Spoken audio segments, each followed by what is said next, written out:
Fungsi pemasaran jasa pendidikan adalah untuk menentukan strategi yang harus dilakukan sekolah dalam memasarkan kualitas jasa pendidikan yang sesuai dengan kebutuhan dalam rangka membentuk eksistensi sekolah agar dapat menarik minat serta menjaga kepuasan pelanggan jasa pendidikan.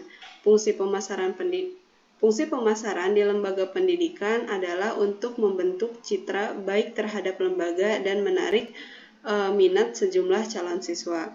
Oleh karena itu, pemasaran harus berorientasi kepada pelanggan yang dalam konteks sekolah disebut dengan siswa.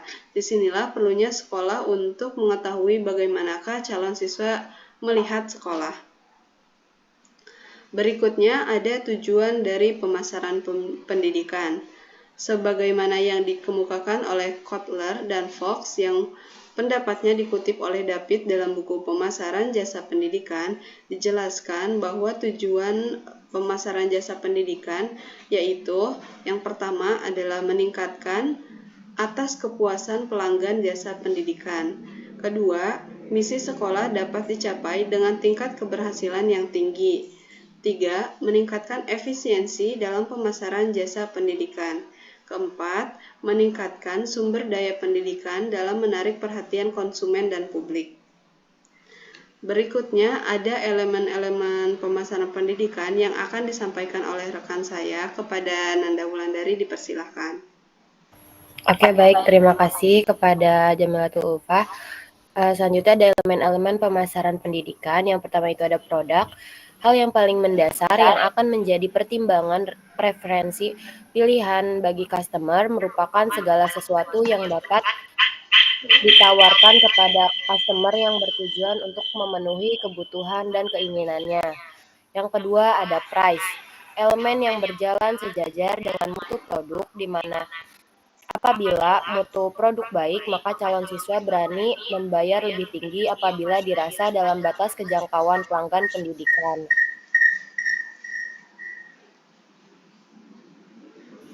Selanjutnya ada place.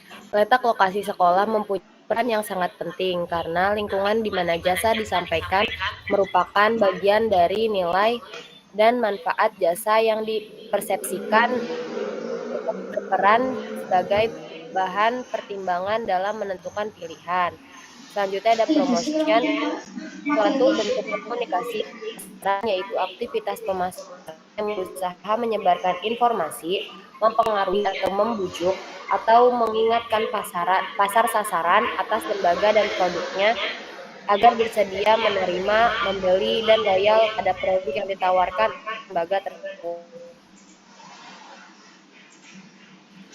Selanjutnya ada people, menyangkut peran pemimpin dan sivitas akademika dalam meningkatkan citra lembaga. Dalam arti semakin berkualitas pemimpin dan sivitas akademika dalam melakukan pelayanan pendidikan, maka akan yang selanjutnya ada physical evidence, sarana dan prasarana yang mendukung proses penyampaian jasa pendidikan sehingga akan membantu tercapainya janji lembaga kepada pelanggannya.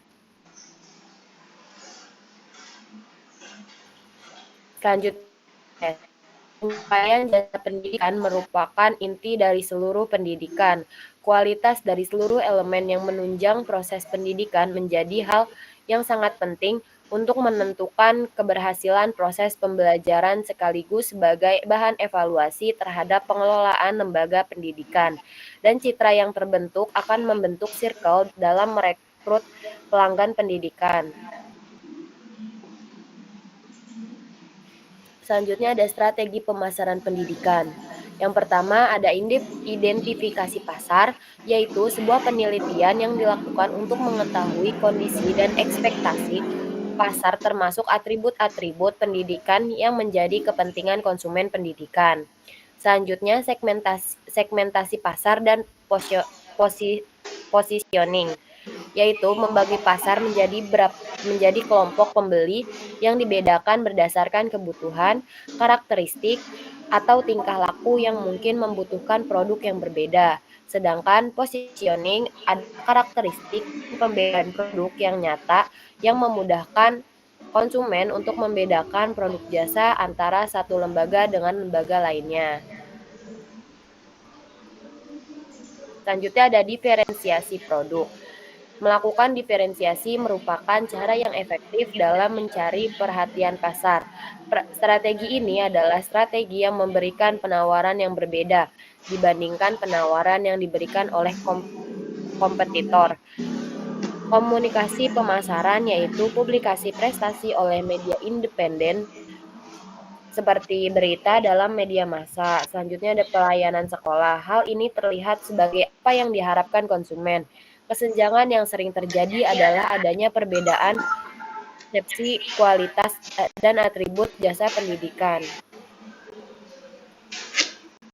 Oke, mungkin cukup sekian, dikembalikan lagi kepada moderator.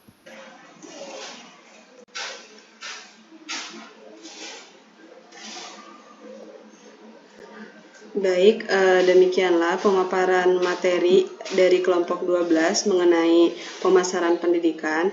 Berikutnya kita masuk kepada sesi tanya jawab. Kepada teman-teman yang ingin bertanya, dipersilakan untuk raise hand.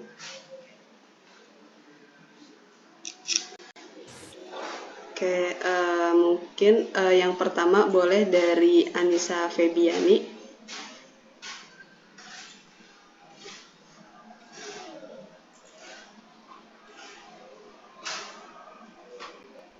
Halo, Teh. Izin masuk, mohon maaf Ulfa, untuk kelompok 12 yang bertanya itu dari Nurajijah. Mohon maaf ya, ini tadi lupa di iniin raise hand-nya. Oke, baik. Terima kasih, Teh. Mungkin yang pertama boleh dari Abdul Rosad, silahkan.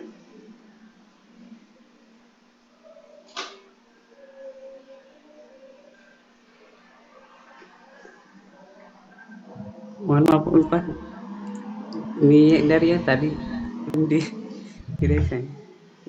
Mohon maaf ya. Oke, baik. Mungkin dari Salsabila, dipersilakan. Baik, terima kasih kepada kelompok 12. Saya Salsabila Saktianingrum, izin dari kelompok 7 izin bertanya.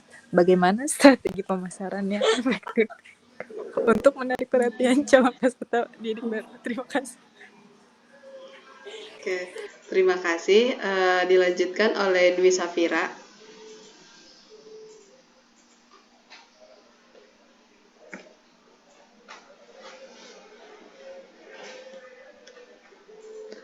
Silakan untuk Dwi Safira.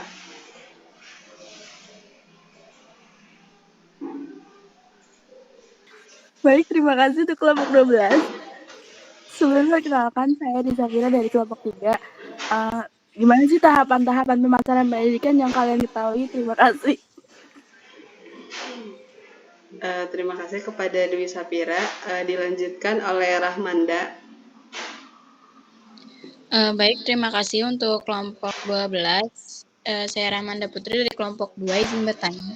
Bagaimana cara mengatasi ketika konsep pemasaran dalam penjualan tidak berjalan dengan baik? Terima kasih.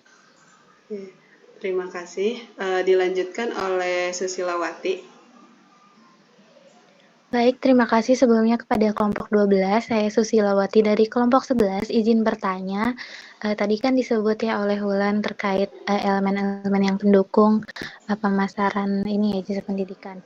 Nah, mungkin izin bertanya, sekiranya sarana dan prasarana apa sajakah yang dapat mendukung proses penyampaian jasa pendidikan itu sendiri? Mungkin itu saja, terima kasih. Terima kasih. Dilanjutkan oleh Anissa Mayada. Baik, sebelumnya terima kasih.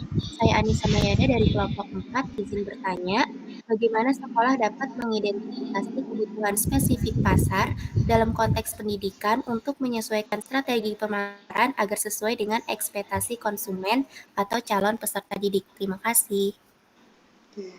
Terima kasih. Dilanjutkan oleh Lita Dewi. Baik, terima kasih sebelumnya. Saya Lita Dewi Prisdanti dari kelompok 1, izin bertanya, apa saja faktor-faktor yang mempengaruhi keberhasilan pemasaran pendidikan di era digital saat ini? Terima kasih. Terima kasih. Dilanjutkan oleh Kaila.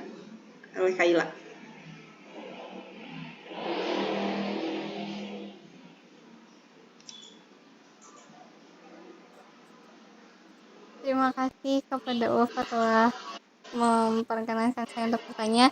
Saya ingin menanyakan apa strategi yang efektif untuk menjangkau orang tua sebagai target pasar pemasaran pendidikan. Ya. Oke. Ya, terima kasih. Dilanjutkan oleh Raras Arum.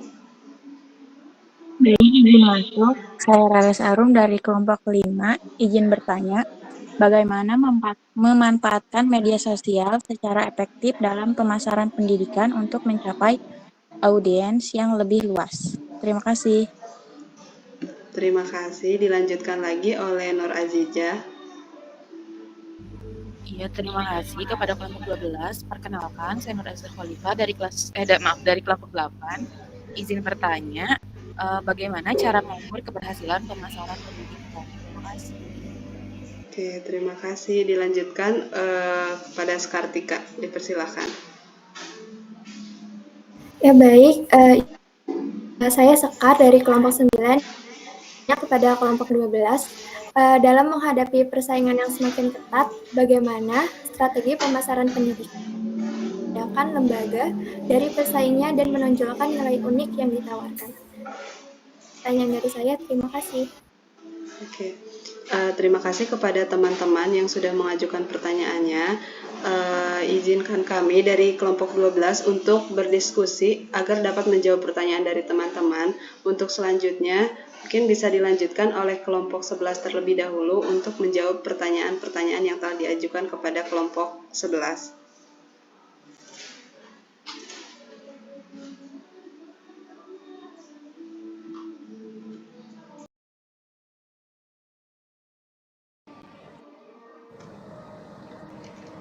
Pertanyaannya adalah, bagaimana memanfaatkan media sosial secara efektif dalam pemasaran pendidikan untuk mencapai audiens yang lebih luas? Memanfaatkan media sosial secara efektif dalam pemasaran pendidikan dapat membantu lembaga pendidikan mencapai audiens yang lebih luas. Beberapa cara yang dapat dilakukan adalah: 1. Kenali target audiens. Penting untuk memahami siapa target audiens. Identifikasi calon siswa dan orang tua yang ingin dijangkau.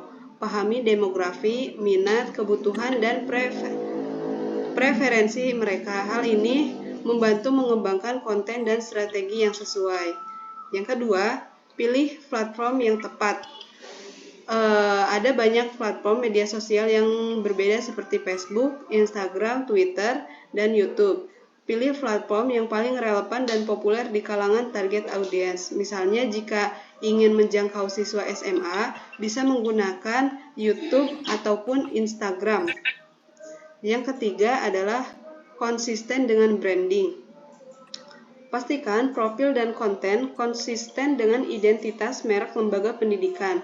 Gunakan logo, warna, dan gaya yang konsisten di semua platform media sosial. Ini akan membantu membangun kesadaran merek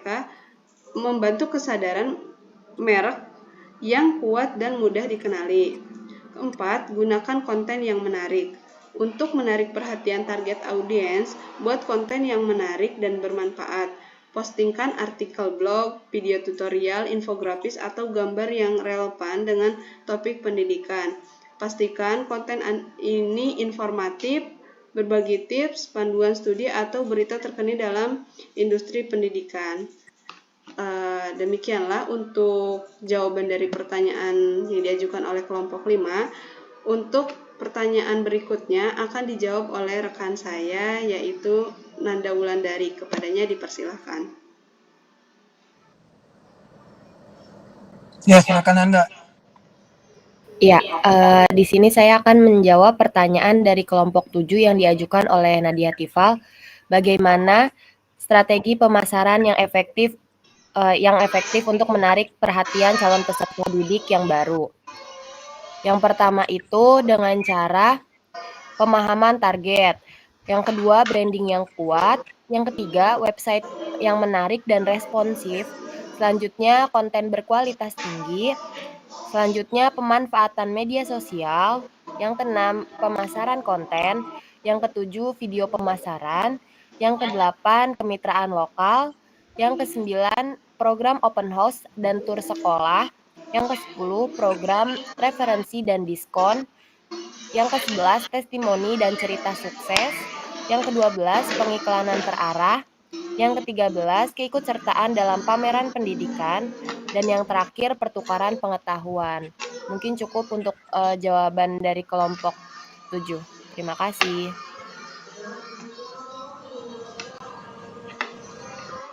Mungkin demikian yang dapat kelompok 12 jawab dari beberapa pertanyaan yang telah diajukan kepada teman-teman. Selanjutnya saya serahkan kepada Bapak Dadang. Ya, terima kasih ya, semua sudah mengikuti dengan baik. Insya Allah segera saya upload mengenai UAS. Kemudian sebelum kita tutup, silakan di FS dulu, screenshot dulu untuk kehadiran. Kemudian saya juga ingatkan nanti tugas-tugas segera dilengkapi, dan kehadiran untuk UAS ini tanggal 15 ya,